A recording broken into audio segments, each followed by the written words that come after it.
Morning students, bright education group में आपका स्वागत है।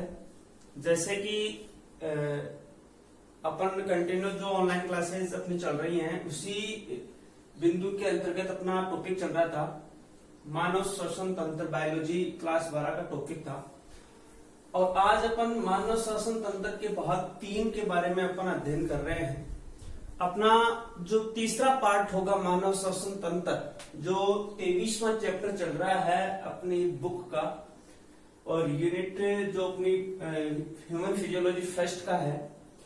मानव श्वसन तंत्र का आज अपन थर्ड पार्ट पढ़ रहे हैं, जिसमें सबसे पहले अपन 2 पार्ट पढ़ चुके हैं। जिसमें अपन ने शुरू में पढ़ा था कि मानव श्वसन की परिभाषा, श्वसन के प्रकार पढ़े थे और श्वसन के प्रकार की प्रक्रिया के बाद में अपन ने मानव श्वसन तंत्र का वर्णन किया था, जो एक 3 मार्क्स का क्वेश्चन एग्जाम में नॉर्मल वे में बनता रहता है। आज अपन थर्ड टॉपिक की बात करते हैं, जिसमें है मानव श्वसन की क्रिया विधि। अपना टॉपिक क्या रहेगा? मानव श्वसन तंत्र की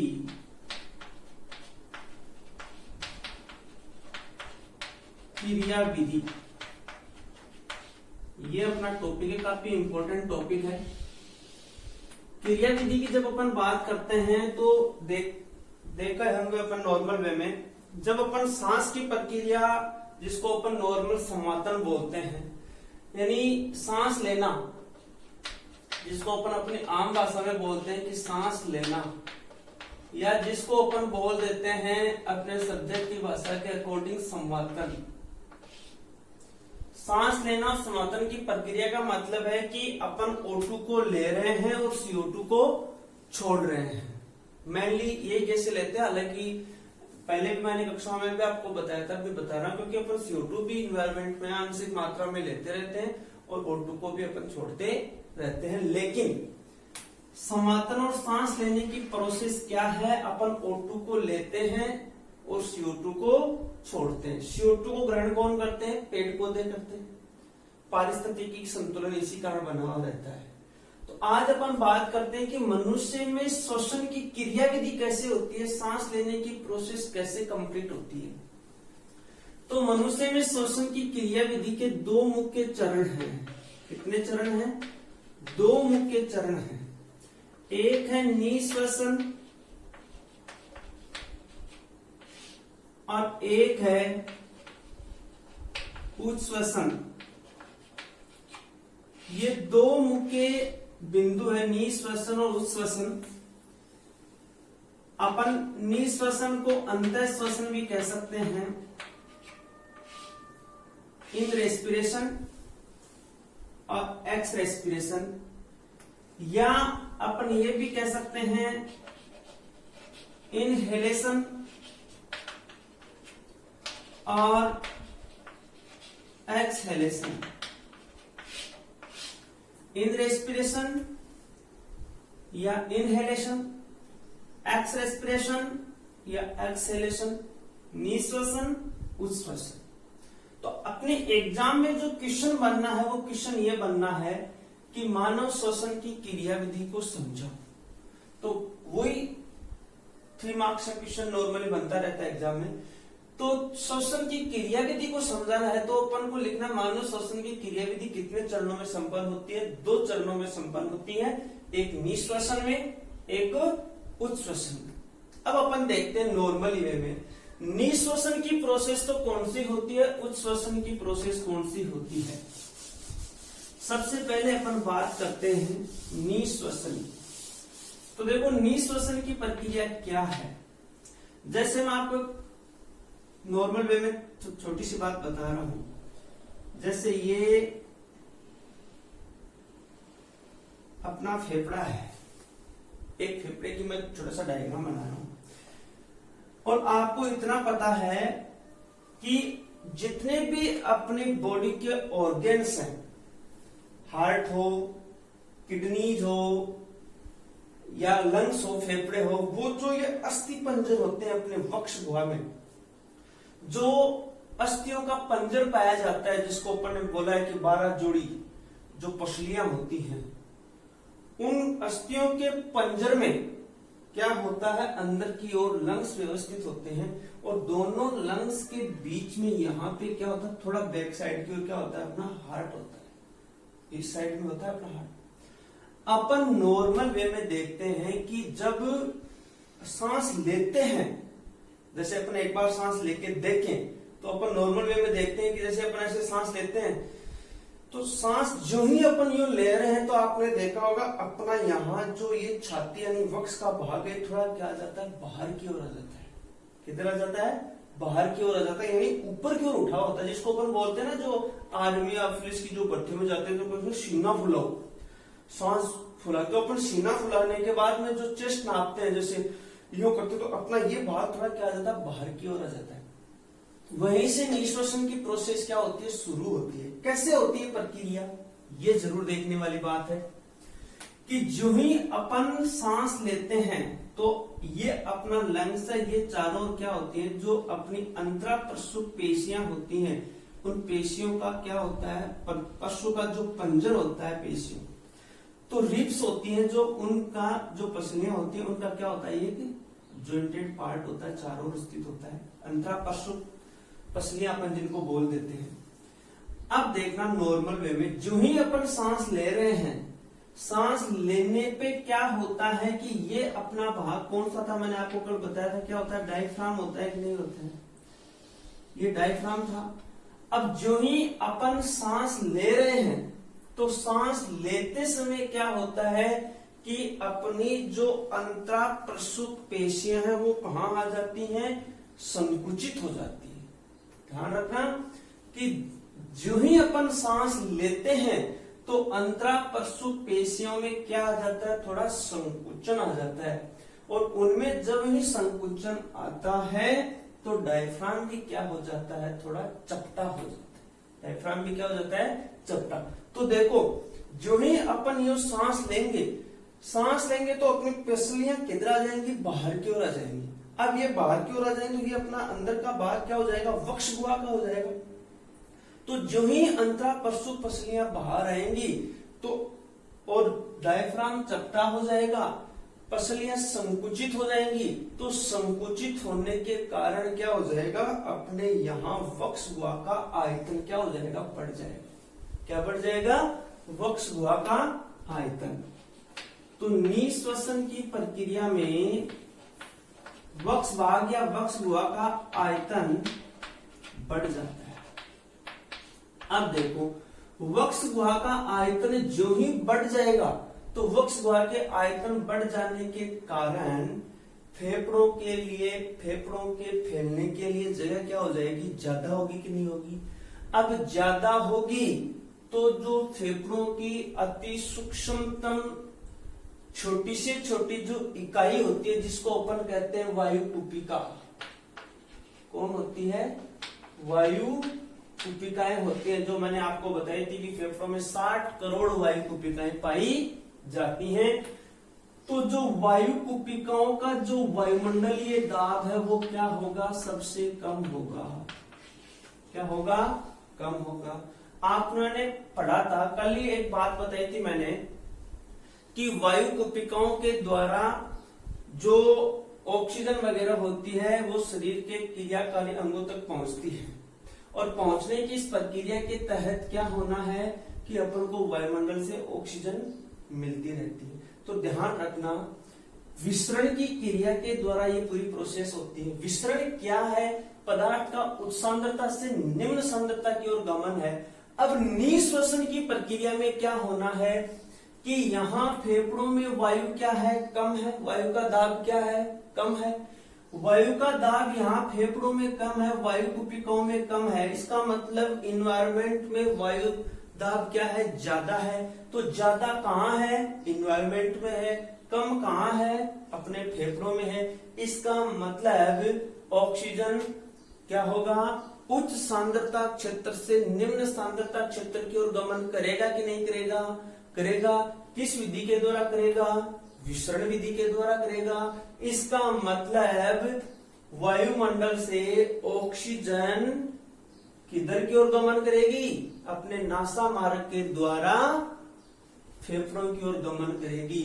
और तब तक तब तक वो गमन होता रहेगा वायु का, जब तक वायु कुपिकाओं का वायुमंडलीय दाब पर्यावरण या वायुमंडलीय दाब के बराबर ना हो जाए।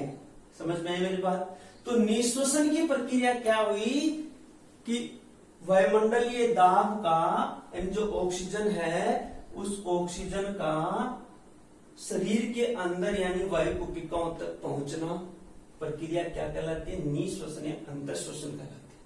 प्रक्रिया कैसे होती है अंतःश्वसन की? अंतःश्वसन की प्रक्रिया में जो ही अपन ऑक्सीजन को ग्रहण करते हैं तो ऑक्सीजन को ग्रहण करने के तहत अपनी अंतरापरशु पेशियां संकुचित हो जाती हैं और संकुचित होकर किधर आ जाती हैं? बाहर आ जाती हैं। और ये बाहर आएंगी तो डायफ्राम भी अपना क्या हो जाएगा? चपटा। डायफ्राम चपटा हो जाएगा तो वक्ष गुहा का आयतन क्या हो जाएगा? बढ़ेगा। और वक्ष गुहा का आयतन जब बढ़ जाएगा तब क्या होगा? वायु कुपिकाओं में ऑक्सीजन ग्रहण करने की क्षमता क्या हो जाएगी? ज्यादा। और मतलब फेफड़ों को फैलने के लिए जगह ज्यादा मिल जाएगी। और फेफड़ों को फैलने के लिए जगह जब ज्यादा मिल जाएगी तो वायुमंडल से ऑक्सीजन होगी वो नासा द्वार से, नासा मार्ग से होते हुए कंठ, कंठ से फिर ग्रसनी, कंठ ग्रसनी, कंठ ग्रसनी से श्वसनली, श्वसनीय वायु कुपिकाओं से प्रवेश करने लग जाएगी। और तब तक प्रवेश होता रहेगा तब तक ऑक्सीजन वायु कुपिकाओं में वायुमंडलीय दाब के बराबर उसका दाब नहीं हो जाएगा। मेरे हिसाब से समझ में आ गया हो? ये बात अपन को पढ़नी है निःश्वसन की। तो निःश्वसन का मार्ग क्या हुआ ये ध्यान रखना, क्योंकि शॉर्ट एंड स्वीट आप इतना ध्यान रखना। निःश्वसन का मार्ग कैसा हुआ? सबसे पहले निःश्वसन क्या होगी? बाह्य नासा द्वार, नासा द्वार से नासा मार्ग, नासा मार्ग से कंठ ग्रसनी मार्ग, कंठ ग्रसनी मार्ग से श्वास नली, श्वास नली, श्वास नली से श्वसनीय, और श्वसनीय में जैसे प्राथमिक, द्वितीयक, तृतीयक श्वसनीय है, और श्वसनीय से वायु कुपिकाओं में। तो अपन निःश्वसन की पूरी प्रोसेस को थ्योरी में कैसे कन्वर्ट कर सकते हैं? निःश्वसन की प्रक्रिया में अंतरापरशु पेशियां संकुचित हो जाती हैं, डायफ्राम चपटा हो जाता है, जिससे वक्ष गुहा का आयतन क्या हो जाएगा? बढ़ जाएगा। जिस प्रक्रिया में नासा द्वार से ऑक्सीजन नासा मार्ग से होते हुए कंठ ग्रसनी में प्रवेश करती है, कंठ ग्रसनी से फिर श्वास नली से होते हुए श्वसनियों में, श्वसनियों में प्राथमिक, द्वितीयक श्वसनियों में प्रवेश करते हुए कहा जाती है? वायु कुपिकाओं में प्रवेश करती है। वायु कुपिकाओं में तब तक ऑक्सीजन का गमन होता रहता है, परिवहन होता रहता है, तब तक वायुमंडलीय दाब के बराबर वायु कुपिकाओं में उसका दाब बराबर ना हो जाए। ये बात किसकी थी? निःश्वसन की थी। ठीक है। अब बात किसकी करते हैं? उच्छ्वसन की। ये तो बात किसकी थी? निःश्वसन की। अब दूसरी श्वसन की क्रियाविधि का पार्ट आता है बी, जिसको अपन क्या बोल देते हैं? उच्छ्वसन। उच्छ्वसन बिल्कुल निःश्वसन का क्या हो जाएगा? उल्टा हो जाएगा। अब ध्यान देना, बाहर निःश्वसन में अपन ने पढ़ा था कि बाहर का वायुमंडलीय दाब और अंदर का वायुमंडलीय दाब बिल्कुल क्या हो गया? बराबर हो गया। अब जो ऑक्सीजन अपने शरीर में जाएगी और ऑक्सीजन शरीर में जाएगी तो वो अशुद्ध जो अपने रुधिर के पार्ट्स के साथ मिलकर के क्या हो जाएगा? CO2 उधर की ओर अपन को क्या हो जाएगी? फेफड़ों से मिलती रहेगी। अब अपने फेफड़ों में CO2 की मात्रा क्या होगी? ज्यादा। अब CO2 की ज्यादा होगी तो यहाँ CO2 का दाब क्या हो गया? वायुमंडलीय दाब ज्यादा हुआ, और वायुमंडल का दाब क्या हुआ? कम। अब CO2 का वायुमंडलीय दाब क्या सबसे ज्यादा है, तो वायुमंडल में क्या है? CO2 का दाब कम है। इसका मतलब पदार्थ उच्च सांद्रता से निम्न सांद्रता के मिश्रण विधि में गमन करता है। इसका मतलब अब CO2 उच्च सांद्रता फेफड़ों से किधर गमन करेगी? नासा मार्ग के द्वारा शरीर से बाहर की ओर गमन करेगी। उस प्रक्रिया में क्या होना है कि जब अपन ने पहले सांस लिया था और जो ही अपने सांस लिया था तो अपने ये जो पसलियां थी ये कहाँ आ गई थी? बाहर आई थी। बाहर आई थी तो पसलियां संकुचित हुई थी, और संकुचित होने के बाद अपना डायफ्राम क्या हो गया था, चपटा हो गया था। अब चपटा होने के बाद देखना क्या होगी प्रोसेस में कि अब दूसरी प्रोसेस, जो ही अंतरापसुक पेशियां वापिस अपने फेफड़ों पे जाकर के यूं गिरेंगी तो फेफड़े क्या हो जाएंगे, यूं पिचकेंगे, और फेफड़े जब यूं पिचकेंगे, उनमें वो पिचकेंगे तो क्या होगा, जो उनके अंदर CO2 थी वो CO2 अब श्वसनियों से श्वास नली से कंठ ग्रसनी से नासा मार्ग से नासा द्वार के द्वारा शरीर से क्या हो जाएगी, CO2 बाहर हो जाएगी। तो आपने पहले कक्षा में पढ़ा था कि जो CO2 निकलती है मानव शरीर से उसकी मात्रा वायुमंडलीय CO2 से ज्यादा होती है। इसको प्रयोग द्वारा सिद्ध करो। तो अपन ने प्रयोग किया था पीछे की कक्षाओं में कि कैल्शियम जो हाइड्रोक्साइड था उसमें CO2 प्रवाहित की थी तो कैल्शियम कार्बोनेट बना था, तो वो एक अलग बात थी। तो उस श्वसन की प्रक्रिया में क्या होना, उस श्वसन की प्रक्रिया में आपको थ्योरी लिखनी, अंतरापसुक पेशियां अपनी वास्तविक स्थिति में आ जाती हैं और वास्तविक स्थिति में आने के कारण अंतरापसुक पेशियों के कारण वक्षवाह का आयतन क्या हो जाएगा, कम, और वक्षवाह का आयतन कम हो जाएगा तो फेफड़ों पे क्या पड़ेगा, दाब पड़ेगा। तो यहाँ की जो CO2 वापिस क्या हो जाएगी, शरीर से बाहर निष्कासित होती रहेगी। अब इसकी प्रोसेस क्या होगी, चरण क्रमबद्ध तरीके, चरण कौन कौन से हो गए, तो यहाँ से प्रोसेस कहां से शुरू होगी, फेफड़ों से कौन से भाग में, वायु कुपिकाएं से श्वसनियों से श्वास नली, और श्वास नली से कंठ ग्रसनी, और कंठ ग्रसनी से नासा मार्ग, और नासा मार्ग से नासा द्वार, और नासा द्वार से क्या हो जाएगी, वायुमंडल में CO2 का निष्कासन कर दिया जाएगा। तो यह प्रोसेस कंटिन्यू चलती रहेगी उच्छ्वसन की प्रक्रिया।